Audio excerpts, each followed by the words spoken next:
I have to. Fine.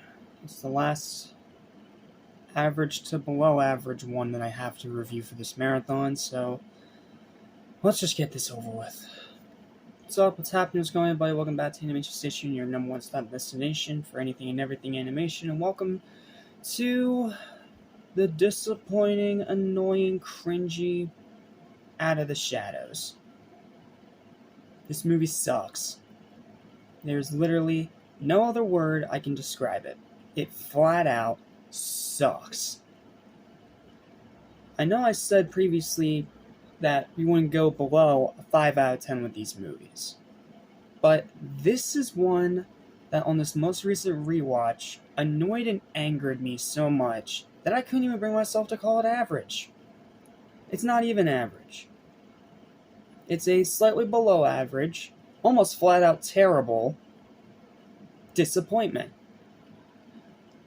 And I'm not giving it the full written analysis review either, because it doesn't deserve it. It's an annoying, tedious piece of crap. That's all you need to know. And thankfully, it's the last of these Bay Turtle movies. Because I'm pretty sure if they got to make a third one, it would somehow be even worse. Because if this is your effort that you bring to try and correct all the mistakes of the first, then you clearly just don't care. And you only added them in so people could stop complaining. This movie's the textbook definition of a corporate cash grab. Because the first one was a decent success, they decided, let's make a second one, try and give people what they want, but then find ways to screw it over beyond belief and piss everyone off. That's pretty much this whole movie. Literally, this is pretty much the entire movie. So I'm just going to read off my written review, and then we're just going to give the final verdict, and it's see you tomorrow for the next one. Because this piece of crap does not deserve my full analysis or my A material.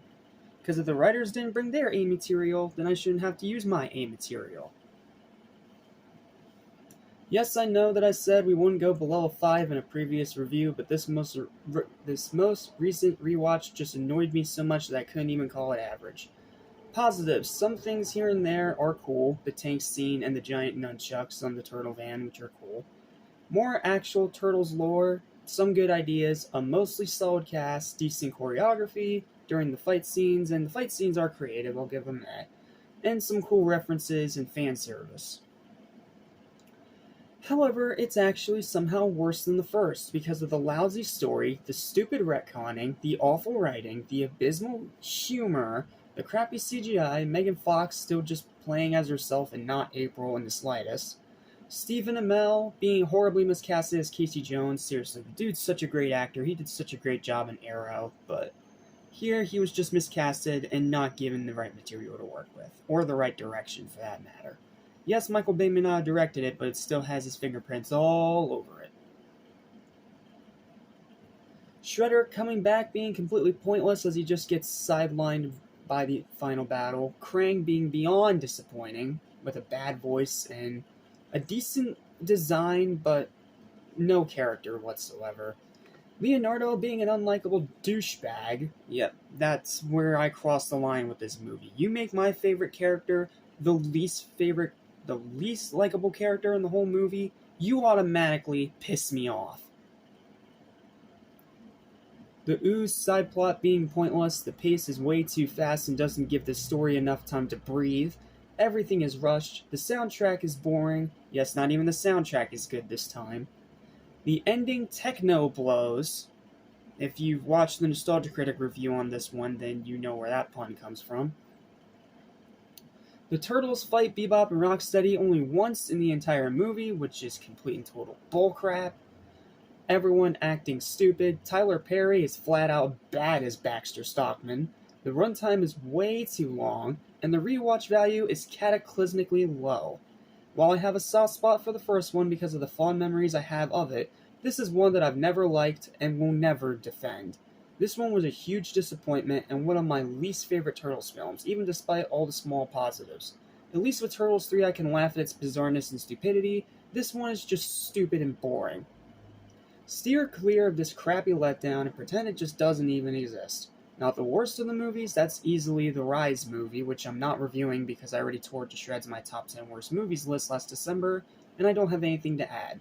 But it's not even close to being good or even average, it's just stupid and pandering. Yeah, that's my whole review right there. It's stupid, it's pandering, and it's severely disappointing. It's not even good as a kid's movie. It's just crap. It's not flat out terrible because of the few positives I listed, but it's danger close to being that. It's danger close, trust me. I had hope that maybe on a rewatch this could somehow improve itself, but it didn't. Instead, it just became another piece of cringy garbage. It may not technically be garbage from the score that I gave it, but I think this movie's still quite bad. And thankfully, it's the last of these Bay Turtle movies, because I'm sure, like I said, if they got a third, it would somehow be even worse. So, thankfully, this is the last average to below average movie we have to review for the rest of the marathon. From here on out, it's going to be super positive all the way through. Especially with the next one, which I'm super excited to finally talk about. So, let's just give this movie the final verdict it deserves, and we'll move on from there. My final verdict for Teenage Mutant Ninja Turtles Super Mega Humongous Disappointment Pile of Poop is a 4.5 out of 10. It's not any lower because it has good fight scenes. That's it. Outside of that, this movie techno blows, it is a piece of crap, and you should just steer clear of it. May not be outright terrible, but it's still a pretty bad Turtles movie compared to the rest. Hell, even compared to the first. Well, that's it. Thank you guys for watching. Please don't forget to like, share, and subscribe, and I'll see you guys next time when we talk about something that's leagues better than this crap. What are we reviewing next? I will get it. Hold on a second.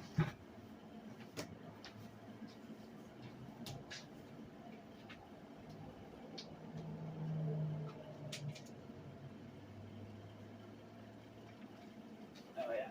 I've been waiting years to talk about this one.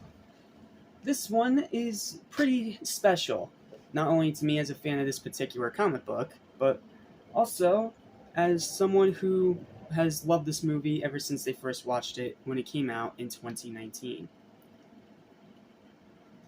Yes, I had to do it in a double feature that year with the god-awful Return to Zombie Island, but thankfully I watched this one first, so none of my goodwill towards this movie was sullied by that piece of crap. So, I'll see you next time when we talk about probably maybe a DC-Li crossover review. I don't know. Probably not. But I'll see you guys when we talk about the underrated fanfiction masterpiece that is Batman vs. the Teenage Mutant Ninja Turtles. I have been waiting 4 years to talk about this one, and now, tomorrow will finally be the day. And then after that, we finally get to go and see Mutant Mayhem. So, yeah, it's going to be pretty positive from here on out until we get to the actual overall rankings, when you might get negative again, but it's only for like specific versions of each character or specific movies or whatever. But the final two movie reviews we're doing are going to be super positive, starting with this one. So until tomorrow when we review this little underrated masterpiece, I'll see you guys next time right here on Animation Station. Have a radical day. And until then, Cowabunga, dudes! Don't watch this, watch this. Peace.